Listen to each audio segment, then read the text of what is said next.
themselves back into it, but then lost late on. Jamie, how did it happen? Well, I just want to look and go back to a few things we've been talking about with Liverpool in terms of when we've been analysing Monday Night Football. I just want to look at the first goal and where it actually comes from.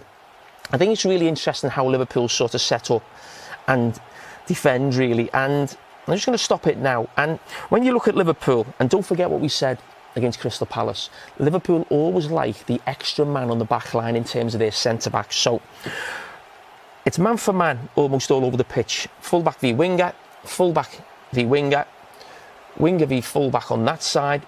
Salah's here. So Boslai step forward. So it's almost like a 4-4-2, really. That's exactly what it is for Liverpool in terms of the press.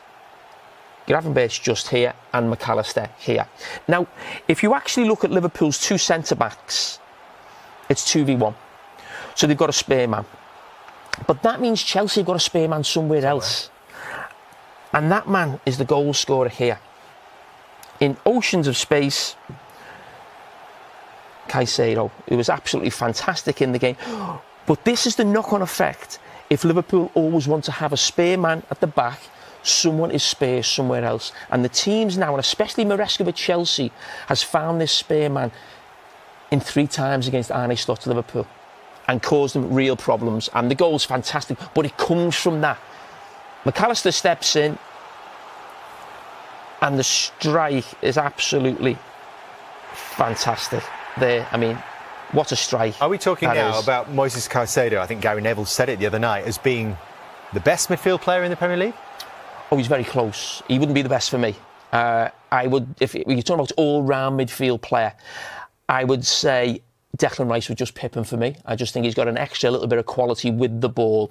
But there's no doubt over the last, not just this season, if you think from sort of Christmas onwards, last season, he was good as anybody in the Premier League.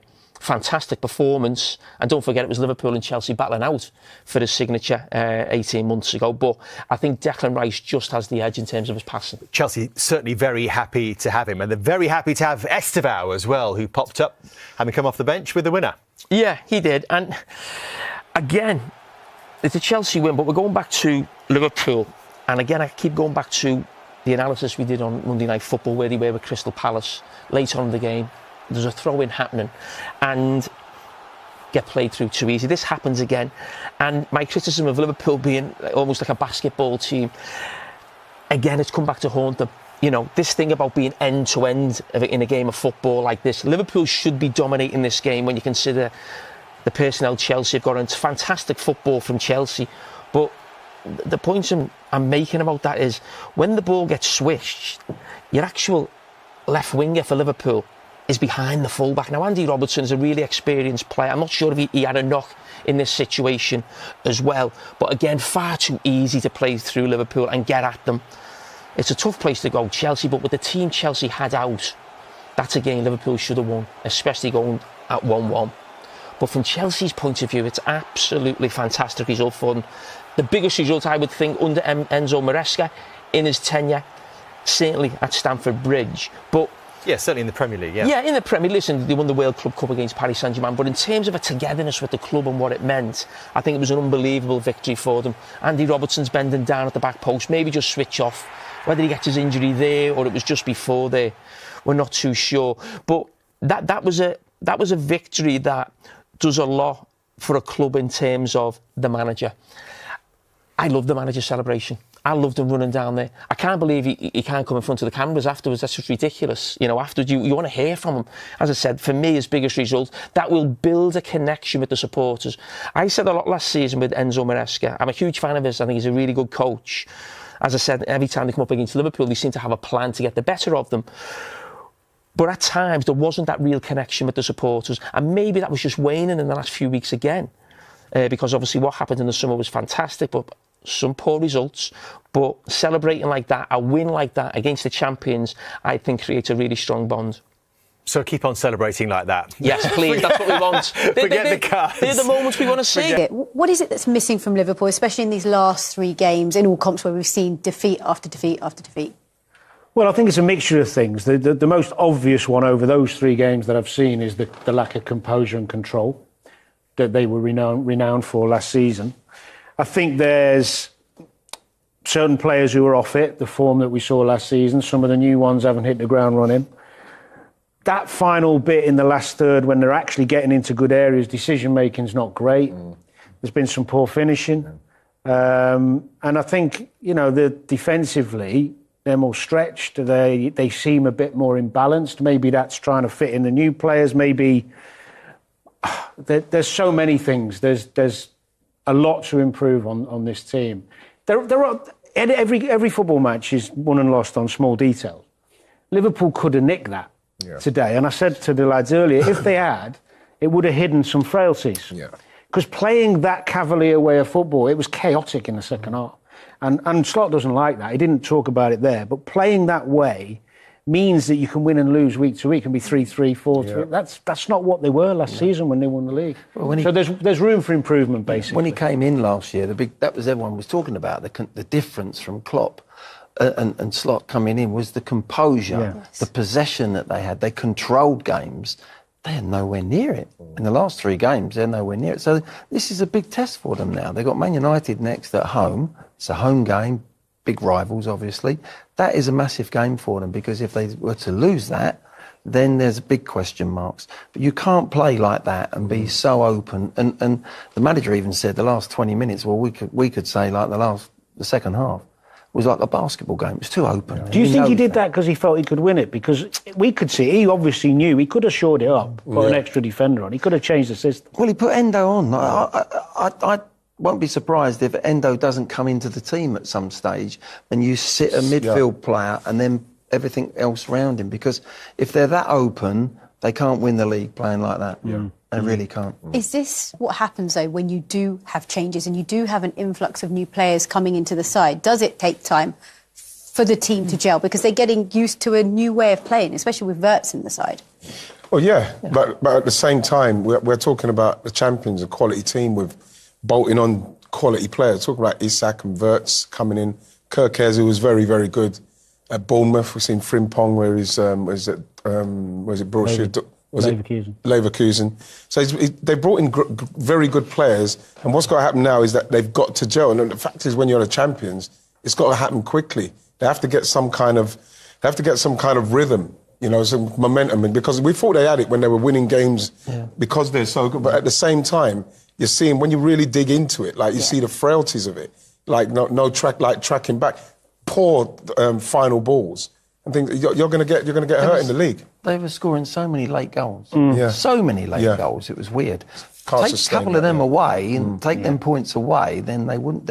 Actually, it's probably a true reflection today of what Liverpool are at the moment. I think it's worth saying as well, and you'll know as a manager, Glenn, is that he didn't want to have 6, 7 new signings and try and have to integrate them. Some of the players Liverpool lost, Trent wanted to go. Diaz wanted to leave, wouldn't sign a deal. The tragedy of Jota. Yes. Some of these situations weren't him going, I want all these new players. It's like, we've got to replace the ones we've lost. It evolved. Then you had your own couple as well. You're looking at 5, 6 new players, trying to integrate them into a group after losing some really big characters. It was probably unrealistic for us Liverpool fans to think it was going to go smoothly, to be honest. That's actually a really good point when you think of it from that perspective. And that said, considering they've been on the edge, had to score quite a few late goals, still second in the Premier League table. It's not no time to panic, 7, right? 8 games in, so it's fine. It's Liverpool. They'll be back. They'll be fine. Does the international break, do you think, come at the right time for them? Good time. Yeah. Players go off, new scenery, new set of ears, and come back maybe fresh. Some of them who don't play as much. I think it's good timing, actually. OK. It's not one game that we've won easily, and there's not one game that we've lost easily. So players fight really hard, do everything to get a result in a league that's that is not the easiest one. And in a week where you have to play Palace away and Chelsea away, we were again very close to a result, which we should because we're Liverpool. But unfortunately, it didn't fall for us in the right manner twice. But Arne Slot, talking there on the back of 3 consecutive defeats in all competitions, all of them away from home. You were actually in Istanbul to see the Champions League one. When we go into this international break now, how much food for thought has he got at the moment? He's got a lot of work to do. They've invested a lot of money in the summer and it's not working, it's not clicking. There's no way they've got the balance right. And he doesn't feel comfortable in what they've signed as yet. They've signed Florian Wirtz, who's a very, very good footballer.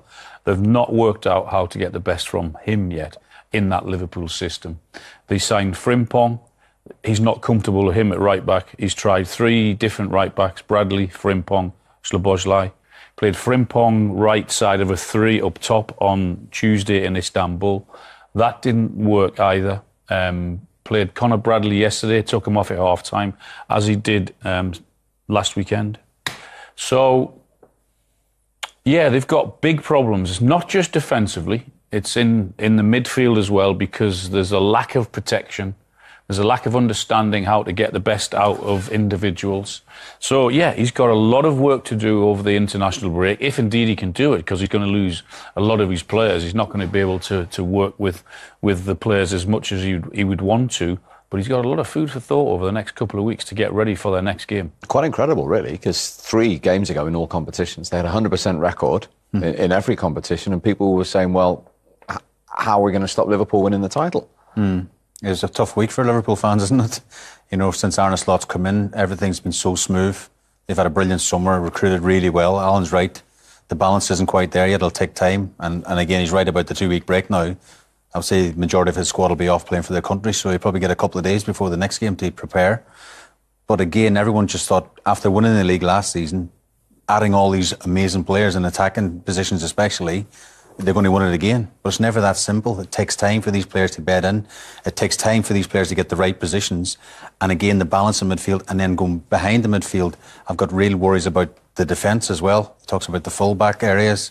You know, Konaté's struggling at the minute. Van Dijk is not the Van Dijk of last season, perhaps. They've lost Alisson last week to injury as well.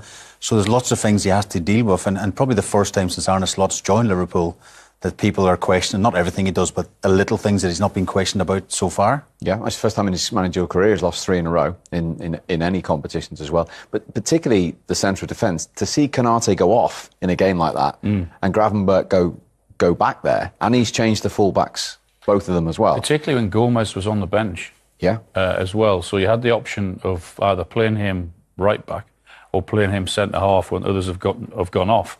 But he chose again to put Szoboszlai right back, Gravenberch centre off, which would give you a big concern when you've invested so much. And it's not just that right side. I mean, Salah's never been great defensively, but when you're scoring 25 and 30 goals, you can basically control what you want to do.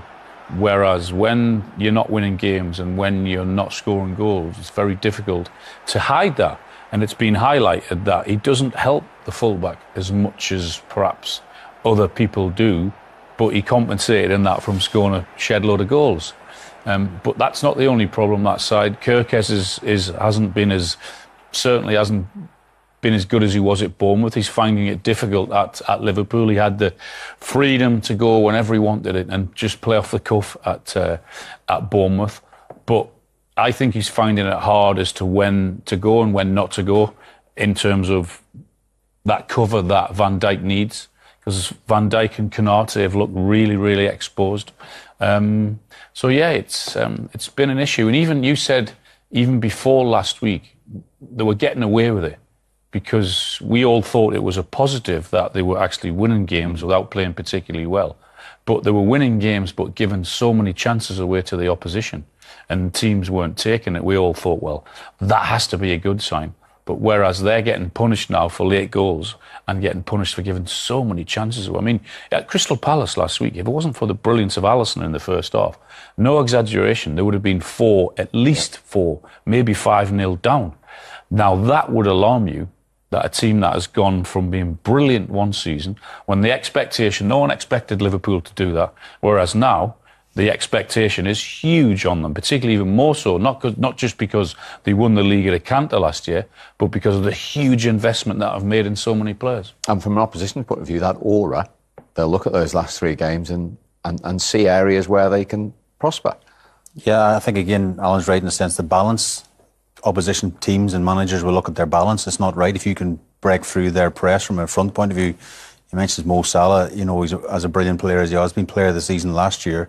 He doesn't really track back. So again, they're not balancing that one side alone. So at times you feel sorry for Bradley and Frimpong because they're doubling up on him, the opposition teams, and really struggling to defend that. And again, they're giving up way too many chances. Way too many chances. It's a real concern. Again, it's nearly going peeling it all back and going from a solid foundation. We're going to be hard to beat today. We're going to be really sort of dogged. And then you got the likes of Isak, who hasn't had a pre-season either. We should say he needs to get up to speed. And Wirtz, I do like Wirtz as a player. He's getting a lot of stick at the minute, but I still think there's a diamond in there. I think he'll be a top player for Liverpool in the years to come. And just before we move on, at the top, you mentioned Isak. Ekitike have been playing and scoring, and Isak's now having to play. Is that a potential issue for him? Yeah, I mean, then the the other question is, can they then play together? Yes, I'm sure they can, but how many times that will happen, He's hinted I don't not, know, hasn't because he, really, Isak's already said his favoured position is down the middle. Ekitike, without doubt, is better down the middle, and he's probably been the standout player for Liverpool, Ekitike. Yet in that such a huge game, he finds himself left out. And Isak had that one header that he missed, didn't he? Second half that he put over the bar. But you're not going to see the best of Isak for another 2 or 3 weeks. I guess he'll go with the international break, play more games, get more game ready. But you're not going to see the best of him for a while as yet because he's not up to speed. Quick one on Chelsea. They lost back-to-back league games with red cards in both, we should point out. Is that a glimpse of what they're capable of, this young squad, if not perhaps the consistency? Yeah, definitely. It's a big win for them. Esteval, getting a 95th minute winner, what will that do to his confidence as a young player in a new country, a new league as well? He looks exciting young player. And again, let's not forget they're the Club World Champions, so they are a team that's had a taste of winning. They won a European trophy last year as well. And a bit like Man City was said before, no one's actually speaking about them really being in the title race. But when you beat the champions at home, it gives everyone a huge belief. And Maresca then running down the tunnel or running down the touchline, he probably believes quietly inside that they've got a chance. I think especially with all their injuries that they've got. I mean, I think they're feeling the backlash of playing in the Club World Cup. It going on so long with all the injuries that they had yesterday, particularly in defensive areas.